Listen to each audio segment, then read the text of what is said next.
और उसी ताकत की वजह से आज एक प्राइमरी स्कूल के हेडमास्टर का बेटा दिल्ली में खड़े होके अपने महापुरुषों के आंदोलन को आगे बढ़ाने के लिए काम कर रहा है। आपके अंदर सच्ची तमन्ना, मैं गारंटी से कह रहा हूं पहले अधिवेशन में कि दूसरे अधिवेशन से होने के पहले, क्योंकि हमारा दूसरा अधिवेशन 3 साल बाद होगा, दूसरे अधिवेशन के होने से पहले आप इस देश में एक नामचीन पार्टी होंगे और आपके झंडे झंडे आपकी पार्टी की पहचान है।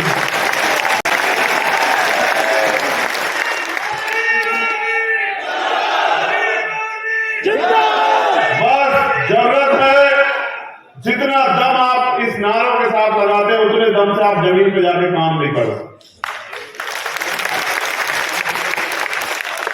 मैं कुछ बातें आपके सामने रखूंगा, क्योंकि देखो मैं तब से सुन रहा हूं, हमारे सब साथी महापुरुषों के बारे में बोलते हैं, मैं भी महापुरुषों के बारे में बोल सकता हूं, बहुत बहुत देर बोल सकता हूं, लेकिन मैं ये कह रहा हूं, मैंने इनसे निवेदन ये किया था कि आप ये बताना हमने अब तक कितना कितना काम किया, हम किस किस जिम्मेदारी पे, हमने क्या क्या काम तैयार कर लिया, क्या क्या काम अधूरा है, क्या क्या हमें अपने साथियों से उम्मीद करनी है कि उस काम को वो करने में हमारी मदद कराएं। तो मेरे ऊपर आपने जिम्मेदारी दी कि मैं इस आंदोलन का नेतृत्व करूं और आप मुझ पर भरोसा करते हैं। जितना भरोसा आप मुझ पर करते हैं लगभग उतना ही भरोसा मैं आप पर भी करता हूं कि आप इस आंदोलन में मेरे साथ खड़े रहेंगे और मुझे समय देंगे इस आंदोलन को आगे बढ़ाने में। मैं अधिवेशन के विषय में कहूं तो हमने तय किया कोर कमेटी के लोगों में कि बहुत सीमित डेलीगेट लोगों को बुलाएंगे, जो हमारे डेलीगेट बने हुए हैं, जिले के अध्यक्ष, मंडल के अध्यक्ष, प्रदेश के अध्यक्ष, प्रदेश की कमेटी, उन्हीं लोगों को बुलाएंगे। क्योंकि जैसे आज हम लोग यहाँ 17 तारीख में हमारी रैली है छतरपुर में, मध्य प्रदेश में, तो वहां वो काम भी देखना है। उसके अलावा तमाम प्रदेशों में अलग अलग काम लगे हुए हैं, तो हमने ये तय किया था कि बहुत कम डेलीगेट लोगों को बुलाएंगे, 2 स्टेट पे ज्यादा फोकस करेंगे, 2-3 स्टेट पे, जिनमें उत्तर प्रदेश है, मध्य प्रदेश है, राजस्थान, उनके ज्यादा डेलीगेट को बुलाएंगे, उनको समझाने का काम करेंगे कि किस तरह से आने वाले समय में उन्हें काम करना। इसीलिए तय हुआ था कि कब लोगों को बुलाएंगे। फिर मैंने सोचा कि भाई मेरा तो मन ये था कि भाई जो भी जगह मिल जाए उसमें कर ले, तो हमारे शासन ने कहा कि अब तो हमें महामानव के आशीर्वाद से, हमारे संतों गुरुओं महापुरुषों के आशीर्वाद से, बाबा साहब अम्बेडकर के त्याग बलिदान से अब तो हम पे इतने साधन तैयार हो गए कि अब कोई बड़ा सा हॉल कर सकते हैं जहां आपको भी गर्मी ना लगे और हमारे आने वाले साथियों को भी गर्मी ना लगे, आराम से लोग आपकी बात कर सकते। फिर ये फैसला हुआ कि भाई कोई ऑडिटोरियम ढूंढा जाए, तो ऑडिटोरियम फिर कई ढूंढे, सारे ढूंढते। मन तो ये था कि अधिवेशन पे एक बड़ा समारोह करेंगे कि जो वर्तमान का शासक है उसकी जड़ें हिल जाए। फिर ये तय हुआ कि अभी तो हिला ही है मध्य प्रदेश में,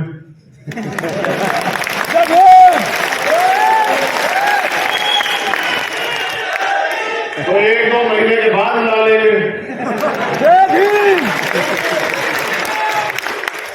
इसलिए तय हुआ कि श्री फोर्ट ऑडिटोरियम में सीमित साथियों को बुला के हम लोग अपना अधिवेशन करेंगे, वरना हमारा बल उत्तर प्रदेश और देश के विभिन्न राज्यों की और दिल्ली की सरकार भी जानती है कि हमने अभी कुछ दिन पहले मध्य प्रदेश में और उससे कुछ दिन पहले दिल्ली में रामलीला मैदान में अपनी ताकत का प्रदर्शन करके इनको बताया था कि हमारे अंदर कितना बल। तो अब मैं मुद्दों पे आता हूं। मेरे जब मैं यहाँ घूम के देख रहा हूँ बात करते तो इतने प्यारे प्यारे चेहरे बैठे हुए हैं जो बहुत ईमानदार से काम कर रहे हैं जमीन पे। अगर मैं, अच्छा ये भी अच्छी बात है कि मैं बहुत सारे लोगों के नाम नहीं जानता मैं यहाँ बैठे 90% लोगों को नाम से जानता हूं, सबके नाम लेके बुला सकता, क्योंकि मैं आपके काम पे नजर रखता हूं। यही मेरा काम है।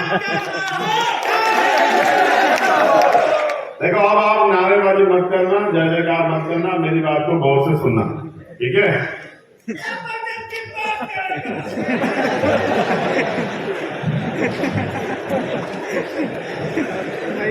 बस इतना से तैयार करना है मुझे तुम्हें कि तुम अनुशासित हो जाओ सभी साथी, बाकी तो काम आप अपने आप कर लो। यहाँ हमारे कुछ अतिथि भी है, जैसे हरीश जी जिनमें है, भाई बिलाल जी जिनमें है, भाई मनोज जी जिनमें है, हमारे अकाली दल अमृतसर जो है उनके पूर्व वर्तमान सांसद जो संगरूर से सिमरजीत मान जी, वो नहीं आ पाए किसी कारणों से, उनकी पार्टी के वरिष्ठ लोग आए हैं, उनका भी धन्यवाद करता हूं। इस साल 6 प्रदेशों में इलेक्शन 2023, मध्य प्रदेश, राजस्थान, छत्तीसगढ़, कर्नाटक, तेलंगाना और मिजोरम। 6 में से 5 में हमारा संगठन, 6 में से 5 में, और 5 में से 4 में हमारा मजबूत संगठन। मध्य प्रदेश की शक्ति आपने देखी, राजस्थान की शक्ति आपने देखी, कर्नाटक तेलंगाना में भी हमारा मजबूत संगठन और छत्तीसगढ़ में भी हमारा मजबूत संगठन। अब हमारे पास सबसे पहला जो संकल्प होना चाहिए अधिवेशन पे, ताली बजाने से, नारे लगाने से आगे बढ़ के, वो ये होना चाहिए मेरे आपके सबके ध्यान में कि हम इन चुनाव में अपनी पार्टी को सफल कैसे बनाएं। हम इन चुनाव में अपनी पार्टी को अपने पैरों पे कैसे खड़ा करें। हम इन चुनाव में बैसाखियों का सहारा छोड़ के, किराए के घरों का सहारा छोड़ के अपने मकान को कैसे मजबूत करें। हम इन चुनाव में अपने सहारे पे कैसे खड़े हों, क्योंकि कानून बनाने की ताकत वो सदन में है। आपके प्रदेशों में जो विधानसभाएं हैं और आपके भारत में जो लोकसभाएं हैं, दोनों सदनों में ही कानून बनाने की ताकत है, और कानून को लागू कराने की ताकत भी उन्हीं के पास है जिनकी सरकार। विपक्ष कानून लागू नहीं करा सकता, विपक्ष सरकार को मजबूर कर सकता है, लेकिन कानून को लागू नहीं करा सकता है, ना ही कोई कानून बना। तो मैं मध्य प्रदेश को के साथियों को तो धन्यवाद देता हूं उस रैली के लिए, लेकिन जैसा हमारे एक वरिष्ठ साथी ने कहा कि यहां और संगठनों के लोग भी दिल्ली में सालाना जलसे करते हैं, लाखों लाखों लोग लेके आते हैं, लेकिन उनकी राजनीतिक हैसियत इतनी नहीं कि वो एक व्यक्ति को रोजगार दे दे। तो हमें ये बात सोचनी पड़ेगी कि बात तो बिल्कुल सही कि सिर्फ लोग इकट्ठे करने से कुछ नहीं होगा, लोगों को वोट डालने के प्रति आपकी पार्टी को तैयार करना पड़ेगा।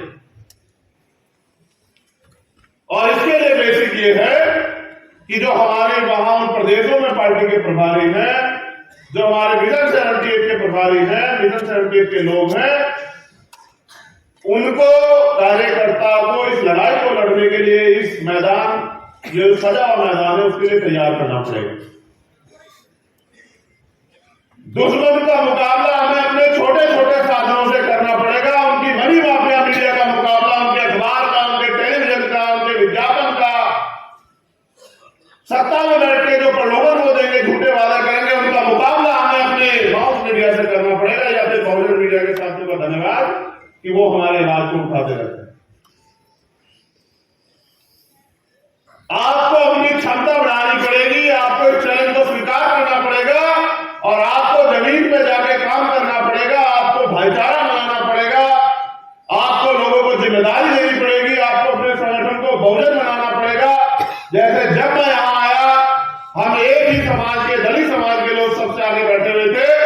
मैं इस बात को बहुजन नहीं मानता, तभी मैंने मान्य देवी से कहा कि भाई ये सही नहीं है। हम बहुजन की बात करते हैं, हमारे संगठन हमारी पार्टी में हमने इस आइडियोलॉजी को पूर्णतः आत्मसात किया, अपने संविधान में भी आत्मसात किया है, तो हमारा मंच भी बहुजन समाज का मंच होना चाहिए। अगर हमारी कथनी और करनी में फर्क होगा तो हम ज्यादा दिन इस आंदोलन को आगे नहीं बढ़ा पाएंगे, क्योंकि यह आंदोलन ही पूर्णतः सत्यता पर आधारित है, सच्चाई का आंदोलन, ईमानदारी का आंदोलन।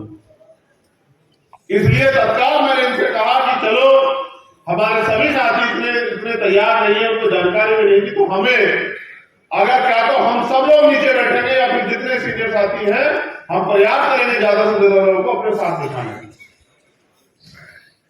और ये भावना अगर मेरे अंदर है तो आपके अंदर भी होनी चाहिए, होनी चाहिए नहीं होनी चाहिए बताइए।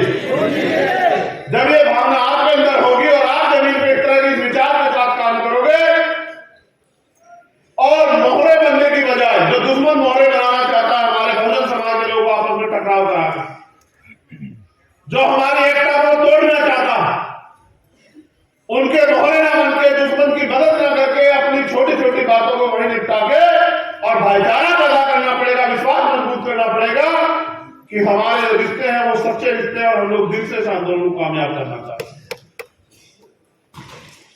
जब आप गांव देहात में जाके हमारे उन अति पिछड़े समाज के लोगों को अपने साथ जोड़ने का काम करोगे, पहली बात तो मैं दलित समाज के लोगों से कहना चाहता हूं, स्पेशली मुझे गर्व है कि आप इस आंदोलन को आपने अब तक अपने खून से सींचा, लेकिन मैं आपसे कहना चाहता हूं कि आपको और थोड़ा सा और तैयारी करनी पड़ेगी, अपने आप को पीछे रख के अपने भाईचारे के भाइयों को आगे करके इस आंदोलन को आगे बढ़ाना पड़ेगा।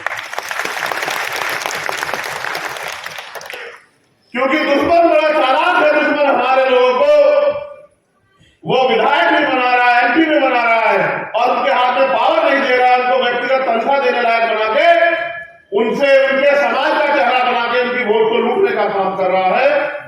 इसलिए आपको हमको दुश्मन के आंदोलन को भी समझना पड़ेगा कि इसने क्या तैयारी की। इसलिए गांव देहात में जाके पाल प्रजापति, कश्यप, निषाद, मौर्य, सत्य, कुप्पा, सैन, जो तमाम पिछड़ी जाती है उनके बीच में जाके उनको समझाना पड़ेगा कि आज के हालात क्या है।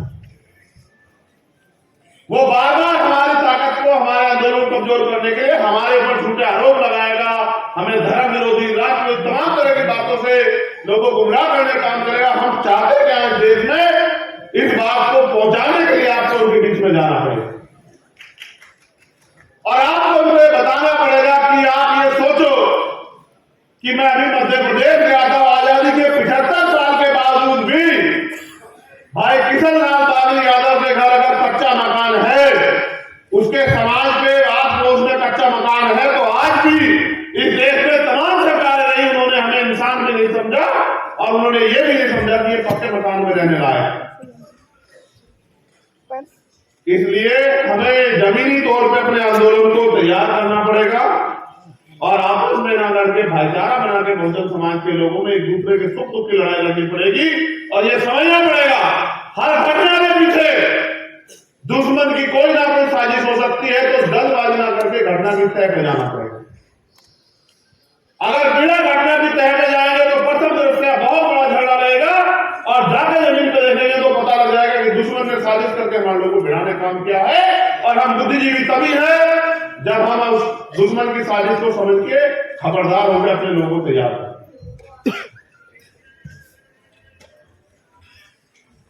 हमें यह भी तय करना होगा कि कहीं हम इस मैदान में सिर्फ हारने के लिए तो नहीं आए।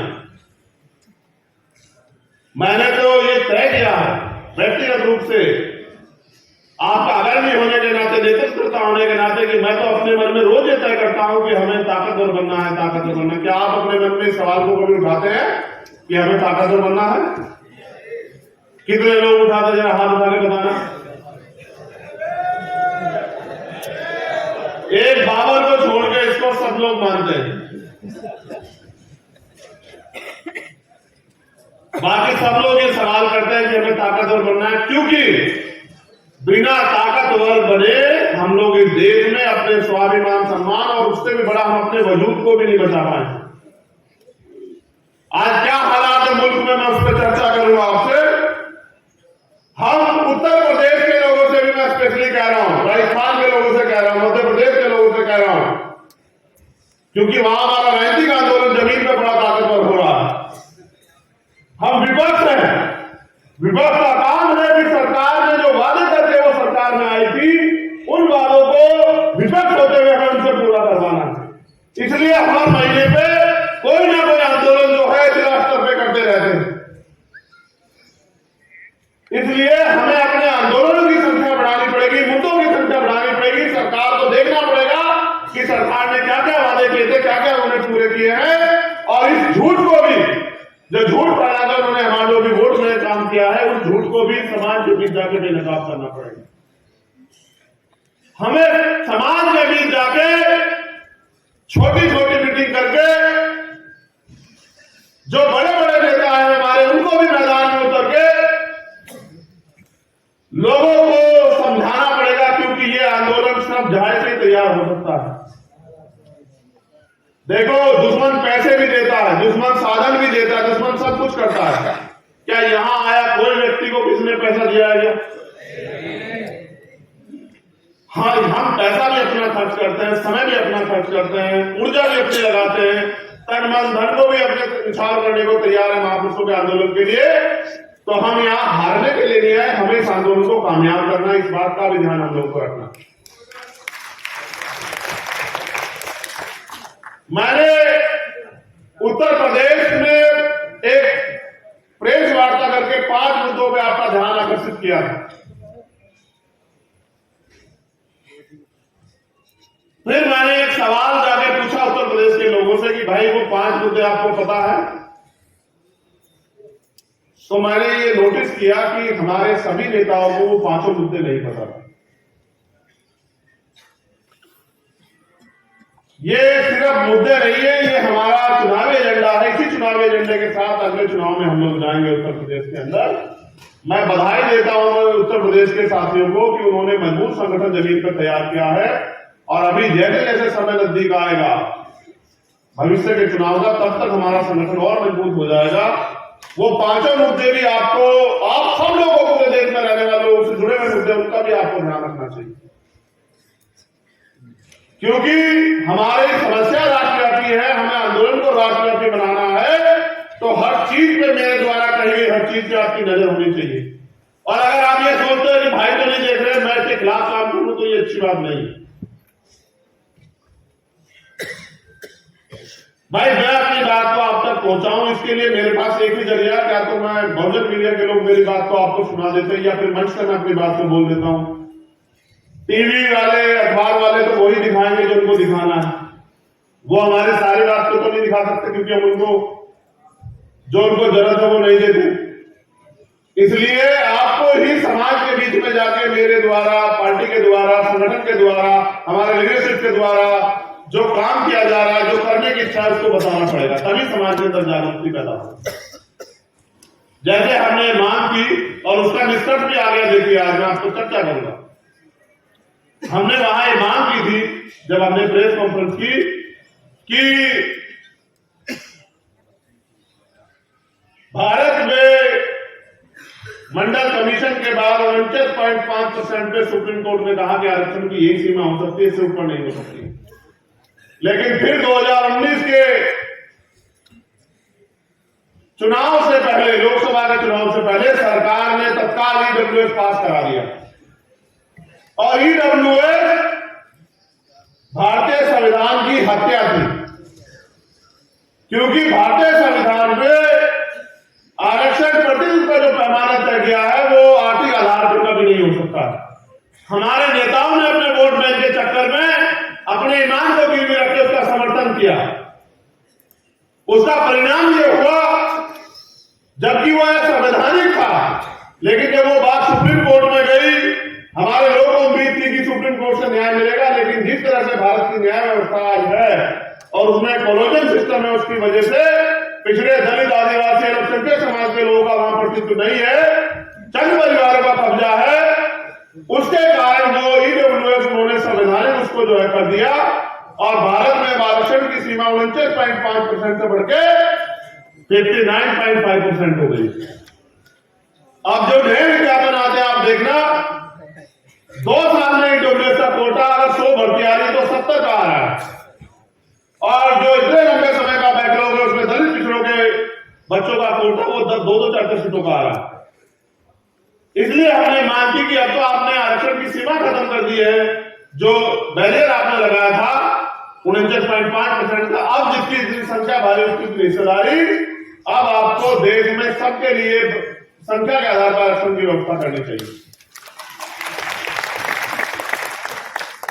और जब हम सरकार से बात करते तो सरकार कहती है कि साहब हम पे तो साधन नहीं, तो हमने कहा कि ठीक है, आपने पिछड़े वर्ग के लोगों को 27% आरक्षण दिया। आप गौर से सुनना मेरी बात को, जाकर समाज में बताना कि आपने पैमाना बना के 52% ओबीसी को 27% आरक्षण दिया, उनका आधे से ज्यादा हिस्सा आप खा के चले गए। तो अब आप ये कहते हैं कि आप पे साधन नहीं, तो कम से कम जो अति पिछड़ी जाती है उनको उत्तर प्रदेश में 15%, 27% के अलग 15% आरक्षण की व्यवस्था आपको अति पिछड़ी जातियों के लिए करनी चाहिए, जिससे जब 100 वैकेंसी आए तो 15 पद अति पिछड़ी जातियों के बच्चों को मिले। जब सिविल सर्विस की 100 वैकेंसी आए तो 15 बच्चे बाल प्रजापति, कश्यप, निषाद, बोले, साथे पुष्पा के भी जाए, उनका भी प्रतिनिधित्व हो, वो भी बैठ के कुर्सियों पर अपने समाज के लिए कुछ करें। उसी क्रम में हमने कहा कि उत्तर प्रदेश में शेड्यूल कास्ट की 66 जातियां हैं, 6 जातियों के लोग तो मेहनत करके किसी तरह से आगे बढ़ पाए, उनकी संख्या भी अगर आपसे सही तरह से काम करोगे तो वो 25% से पार होगी। लेकिन आप उनको 15.5% आरक्षण देते हो, तो जो अति दलित जातियां हैं जिनका अभी तक जो शिक्षा में जिनका जो आगे नहीं बढ़ पाए, जिनका कलश नहीं बना, उनको अवसर मिले। इसलिए 5% अतिरिक्त आरक्षण जो मिल रहा है उससे ज्यादा 5% आप देने का काम करो अगर वास्तविकता में इन वर्गों के आप जैसी। जबकि मैं जानता हूं कि जो केंद्र की भारतीय जनता पार्टी की सरकार है वो इतनी नालायक सरकार है कि उसने तो अपने पूंजीपति मित्रों को खुश करने के लिए पूरे आरक्षण व्यवस्था का तमाशा बना दिया। इसका परिणाम हमने उत्तर शिक्षक भर्ती में देखा। कल भी उस पर एक आदेश आया कि पूरी वो 68 नियुक्ति अलग से दी गई थी, हमारे आंदोलन के बाद वो निरस्त कर दी जाए। हमने देखा कि 69,000 शिक्षक भर्ती में 20,000 पद हमारे खा गए, चोरी और जबरदस्ती ना जोड़ी, और फिर इनके बचाव में न्यायालय खड़े हो जाते हैं। ये अच्छा नहीं। इसलिए ये जब धर्म की बात करके हमारे लोगों को गुमराह करने का काम करेंगे तो हमारे अपने लोगों को हमें जाके बताना है कि आप इनसे ये भी सवाल पूछो कि आपके बच्चों को रोजगार कहां से मिलेगा, आपकी जेब में पैसा कहां से आएगा, आपको जमीन कहां से मिलेगी, आपको आगे बढ़ने के अवसर कहां से मिलेंगे। अभी मुख्यमंत्री ने एक काम और किया, मैं उस पर भी आऊंगा। यह षड्यंत्र मैं उसको बेनकाब करूंगा अपने लोगों के सामने। यहां हमारे को